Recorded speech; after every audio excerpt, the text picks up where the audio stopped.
I want you to do this before we start. Think about a decision you've made, either way in the past or even recently, that you feel like now, looking back, it was a bad decision. Just try to get that in mind because it's going to give this a lot more context. So the question is, do you trust your decision-making abilities, or do you often look back with regrets and wonder what's happening? Or are you always, this is something I used to do a lot when I was uncertain. I would ask other people for advice because I had this idea that if they had a higher college degree than me, or they were making more money, I thought they would make better decisions. And that wasn't always true.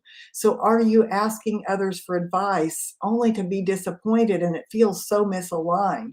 Well, today we're going to talk about why leaders, people, make bad decisions, and why asking for advice can either work for you or work against you. So we're going to discover too how making distinctions, this has helped me tremendously, and I hope it'll help you make distinctions between choice and decision, and how that's going to increase your efficiency and your productivity. And I will also say your well-being. I'm going to give you all 5 of the reasons, and I'm going to go into depth, and then we're going to talk about um, choice and decision make choices versus decisions, and then asking for advice. So number 1 is lack of clarity. That is the thread through all of my work. Number 2, the integrity gap. Number 3, inner conflict. Number 4, lack of confidence. And number 5, wrong state of mind. So that's the order that we're going to be going in. So I'm going to start with number 1, lack of clarity. And I'm going to give you an application to this. One reason we make, as human beings, as leaders, one reason we make bad decisions is because we don't have the clarity. We need more information. Something that I live by is this: in all drama, there's always a lack of clarity. Now, that's very general. And I want to say this: clarity and certainty are not the same. We're not going to be certain about anything in our world at this point. We're just not. It's going to be chaos. We're going to have to learn to live in that. But we can still create clarity. And when I've seen bad decisions, it's because, for one thing, there's no clarity in the decision-making process. And that's really, I've got these listed on my notes as A, B, C, and D. That's B. I left B off of the learning guide, so I'm sorry about that. But the first one is values. If we're not clear about our values, our personal values, number 1, how do I make decisions based on who I am and what I want to live by? That is how I decide and live my life, is by the values that I hold to be dear. And then it's about the corporate values, the business, the values of the business. Am I making decisions in alignment with those values? Because if you don't understand the values, you can't really give critique. You can't really make strong decisions and back it up. And the B that I have here is that we don't understand sometimes the decision-making process. I've left that one out of the learning guide, I noticed earlier. But if we don't understand how decisions are made or who the decision belongs to in your teams, they're going to struggle, and they're going to either struggle with power struggles, or it's going to be loose ends. So if we're not clear who this ultimately belongs to, and there's so much of that right now. Nobody wants to offend anybody. We want to all collaborate. We want to all vote. We want it to be all democratic. That doesn't usually work in the long term.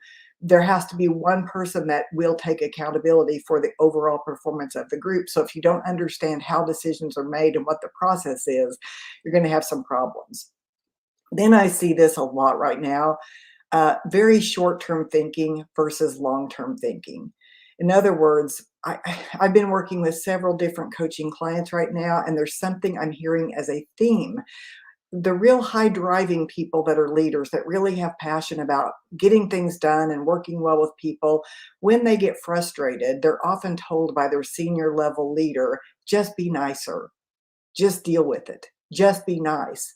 But just being nice creates avoidance, and then it creates appeasing, and then finally aggression. It's a cycle that happens when you're just trying to be nice. It's usually appeasing. What that tells me is there's a lack of clarity, there's a lack of support if the answer is about personality, because normally the problem is because there's a lack of clarity somewhere in the process. Who owns this project? Or sometimes we just don't know what's required. We don't know what's required, and that's why we make bad decisions. There's been so many times I've known friends, people that they'll make a big purchase, but what they don't realize, there's also taxes on that purchase. There's also insurance. There's also upkeep. And if you're not sure about what's required when you make a decision, whether that's hiring another person, letting another person go, reorganizing, if you don't know what's going to be required in a change management effort, you're going to struggle because you're looking at it on the spreadsheet instead of the reality of human beings. So if you're not clear about what's going to be required with any kind of decision, you're going to find the outcome without wanting the consequences. And then finally, we're just sometimes not very self-aware.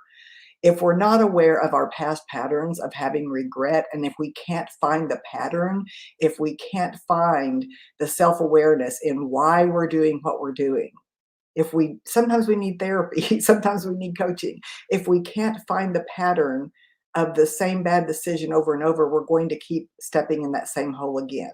So here's the application. I'm going to tell you this, then I'm going to check in, then we're going to go to the second reason that leaders make bad decisions. So anytime you're in conflict, this is going to help you shortcut a lot. A lot of times when we're getting ready to make a decision, we rush to a decision because we feel the pressure and we want something off of our plate. But when things feel off, when things feel misaligned, this is the application. Anytime you're in a decision-making process and it feels off, you say this: where is there a lack of clarity? When I'm working with someone as a coach or consultant, it's very easy to get into the stories and the overwhelm, and there's so many parts and pieces and so many different stories. I always say my job is not to know everything they know. They already know what they know. My job is to help them get crystal clear, because in that they'll make a really good decision. So we've talked about lack of clarity as the number one reason. Number two, the integrity gap. I posted about this on LinkedIn today, a little meme. An integrity gap. When we have an integrity gap, what I mean by that is we're making decisions based on some hidden agenda. And the hidden agenda could be about someone liking us. It could be about doing this now so I get the promotion. It could be about, well, I'm getting ready to leave in 3 months, so there's no reason for me to address this performance issue. And then you leave that in the lap of the next leader. There's a hidden agenda, and it's out of integrity with what you need to be doing. Sometimes there's unspoken or unrealistic expectations. I give someone a position and I expect that they're going to already know everything they need to know. And then I realize that I had unrealistic expectations and they're not competent. Or sometimes we just want to please the group. So in other words, we may not speak up when we need to because we don't want it crashing down on us whenever we bring up the elephant in the room. So we have a hidden agenda of being liked. We have a hidden agenda of getting a promotion. We have a hidden agenda or an unspoken or unrealistic expectation is there that we don't really know about. So this is about to thine own self be true. I'm going to share something I've been seeing lately this year, a little bit last year. I started seeing this. I started seeing bottlenecks that had to do with senior level leaders. The executive that supports their own team, but they don't build bridges with other functions in the organization. I call that an integrity gap because it's not just about you and your team. It's not about your silo. I've seen sometimes very senior, like at vice president level or director level, and I hope I'm not stepping on toes here, but this awareness should help you in the future if I am. I've seen this level manage up to their own boss, to the CEO, to the C-suite, to the senior vice president. I've seen these people sometimes managing up. So there's no evidence from that senior level team that the real bottleneck is a high level leader. And so, for example, a director that reports to a senior vice president and the director tells the senior everything is handled, everything is fine, but it's not. And then when problems come, it'll look like it's middle level or front line, when in reality, there was a lot of managing up, but there wasn't any managing at the own level or the layer down.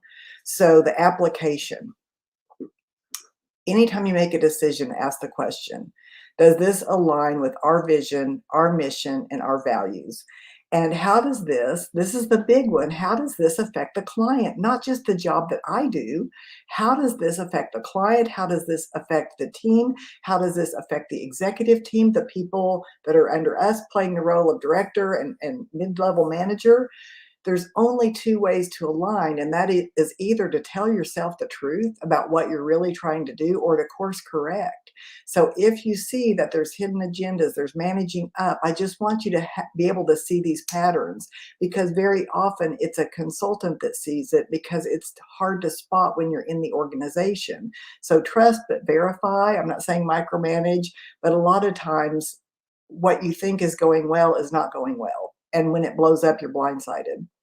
So we've talked about the lack of clarity. We've talked about the integrity gap. Number three, the reason we make bad decisions is inner conflict. And for those of you that have my book, From Conflict to Courage, had to put a plug in there. You know that one of my theories, one of my concepts is that there is no conflict unless there's an inner conflict first. And leadership has a lot of inner conflict. There's a lot of decisions you have to make, and it feels like you can't win sometimes. So there's no conflict unless there's an inner conflict. What causes inner conflict, or how can you notice that you have inner conflict? Well, other people can hear it in your language for sure. They'll hear a back and forth. I want this. No, I don't want that. And then the thing you say you don't want's the thing you do. But here's three things that I have for noticing inner conflict. Number one, being stuck. Number two, procrastination. Number three, competing priorities. Well, it's always competing priorities, or you wouldn't be stuck or procrastinating. So I want to make a distinction between being stuck and procrastination, because they are two different things.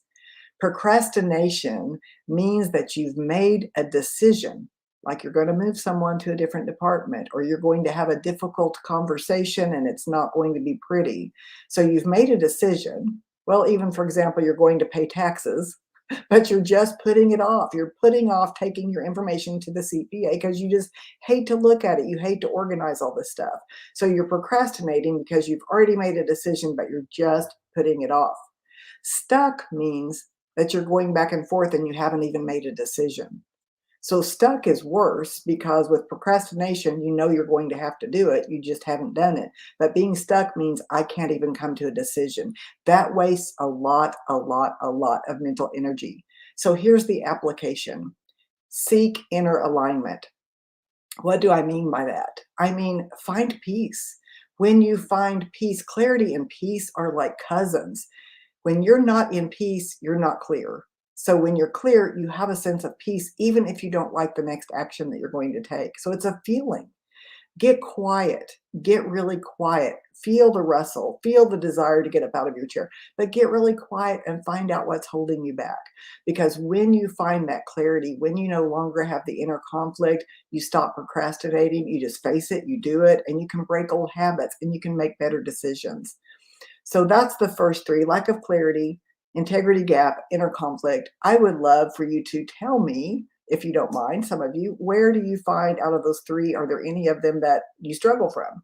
Lack of clarity, integrity gap, inner conflict. I know I used to have a lot of inner conflict, so that makes me good at helping people resolve their inner conflict. I can always see every single side of a situation. So I can have inner conflict, but what's helped me is to get really clear on values and direction that I want. Then I can help others find that for themselves. So if you want to type that in, feel free to do that. So number four, the reasons that leaders make bad decisions. I'm going to say lack of confidence. Lack of confidence. So think about a leader perhaps under you that they could be good, but they really lack confidence. So what should we do? Well, confidence, the lack of confidence is going to come from lack of experience, lack of support, and perhaps lack of training. In other words, the process may not be solidified or it's changed. And it appears sometimes when there's conflict, it'll appear as a personality problem rather than a process problem. It'll appear that, well, they're very lazy, or it will appear that they don't have an opinion, or it will appear that they just wait for too long. It could be a lack of confidence. So I want you to be able to recognize that. There's sometimes a fear between or for new managers, new leaders, newly promoted leaders. A fear of not being supported by the upper level, because when they've tried to do something, someone's come in to micromanage it and change it, and it embarrassed them. So there may be that fear of not being supported. That can be fixed very easily with mentoring. That can be fixed by reviewing the decision-making process, or if you don't have one, creating one. But there is a fear of making a decision and then not being supported. So that would be a lack of confidence based on lack of support, lack of experience, and maybe lack of training. When my mom last year this time was in long-term care, a very, very stressful time for me, and I saw so many poor decisions due to what I thought was the lack of confidence. The CNAs were afraid to go to the nurse. They would come and tell me something's wrong, and I'd be like, who do you need to tell? I can't fix it.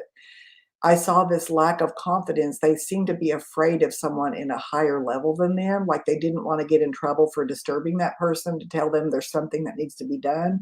In my mind, this was a systemic problem due to a lack of clear leadership and decision making. And that lack of confidence showed up at the very front line, one of the most important jobs there is in long-term healthcare. So now we've talked about lack of clarity, integrity gap, inner conflict, lack of confidence, and the fifth one is, and then we'll talk about choice versus decision. So this is a little more content rich than some of these. You may have to come back later. That's fine. Number 5 is a wrong state of mind for good decision making. If you've ever watched Anthony Robbins, he talks a lot about getting into state. And what he means by that is elevating your vibe, so to speak, elevating your mood, getting into a higher level of energy versus the blame, the resentment, the negativity, the judgment, the anger. So angry moods are going to create bad decisions. You're going to end a relationship. You're going to take another job. You're going to end a marriage. You're going to walk out based on the anger and energy that is making you not think in a good way. In fact, your prefrontal cortex, your thinking brain basically shuts down when you get triggered and angry. So even if you get angry and triggered, you need to just be able to take that breath, take that moment, and wait till you've calmed down and reached neutral, because the refractory period can last even for a couple of days if you're really, really angry. This doesn't mean delay or procrastinate, but understand that an angry mood is going to be a bad decision, and a manic mood, you're going to overestimate how much work there's going to be. So if you're too excited, too optimistic, too excited, just over the top, that may not be the time to say yes. It may mean that you need to wait. Like, I've decided that I will not be pressured. I buy a lot of training for myself. I do a lot of, I pay for coaches. I pay for consultants. I join groups. I do things for my own growth. I have to make that decision for myself because I work for myself. But when I feel pressured, I've decided that's my number one reason to say no right now, because I am not going to make a decision based on someone else's pressure. I'm going to make a solid decision based on my needs, my values, my sense of what is going on versus the pressure that I can only get it at this price today. All that stuff I just don't do. So understand yourself and understand how to get in the right frame for making good decisions. I also say that anger is not the truth, but it's the fuel to get you there. So if you have anger, and I've got a program on anger management on LinkedIn, go take that if you haven't. It'll give you some information about anger. Most of us judge ourselves when we have anger, and that doesn't help either. So it's not the truth. It just tells you that there's a boundary that's being crossed, or there's something you need to ask for, that you need more support. And so once you understand what anger really means, it doesn't mean this is the truth of the situation. It means the truth is you need to do something to take charge, and that you're not doing that for yourself. So here's the application. Make your decisions from a very centered, peaceful state of mind. Your inner state has to match the decision. If you're angry when you make the decision, then reconsider and get yourself into at least a good mood where you're feeling positive, you're feeling like yourself, and then make your decision. One thing I say a lot is regulation before resolution. Now, I'm going to talk about advice seeking and making choices. So why do people seek advice? Why do they? We ask our friends, how do I look? What should I do? Do you think I should buy this? We want this approval. We seek advice when we don't know ourselves enough sometimes and we're afraid to be wrong. And we also seek advice when we want the clarity of someone else's competency. Like, I get hired, even though I don't work in a big corporation, I still work with high level leaders. They seek my support as a thought leader. Um, sometimes seeking advice is that the person is unwilling to be responsible for their outcome. So you have to know the difference and what is someone seeking when they're asking you for advice? And do you have the knowledge, the wisdom, the experience to be a support, or is this just an opinion that you have? I think we have a responsibility when people seek us out for advice. And I always tell leaders that I work with, in the end, you'll go to bed with yourself, you'll live with yourself the rest of your life. So any decision you make, it's not my decision. I'm here to help you get clear. So you want to be that as a leader. There's certain decisions that if you do this, this is going to be a bad choice, or it could be there's many right choices, and I'll support your decision as a leader. So when does advice not work?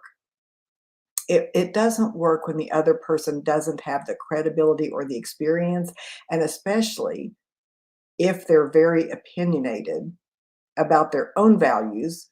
I can work with people with a variety of values, but I want to know what their values are because that's the best way I'm going to support them in decision making that's going to work for them instead of decision making that would work for me.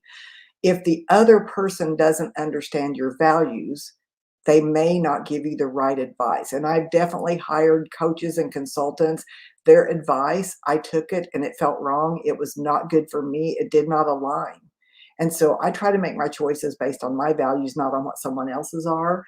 Here's the application: go ahead and get the advice, then think it through. How will you feel if this advice leads to a poor result? Can you take ownership of it? Make your choices based on who you are, not on what someone else thinks. So in the end, you have to take accountability and ownership of any advice, even if you paid for it. Now, that's not true perhaps with legal advice or CPA advice, but as a rule, with advice that we're asking from other leaders, we still have to live with the results. So really create a strong inner core, because that's going to guide even the way that you hear and take advice. So let's talk about choices and why choices can be very difficult and time consuming.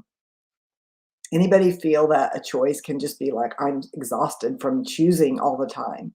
Well, that is very simple. You're going to love this because we're choosing before deciding. Decisions actually make choices easier. So there's a distinction, and I'm going to talk about that. But decisions help you to create habits that are easy to apply versus the mental work of always having to choose.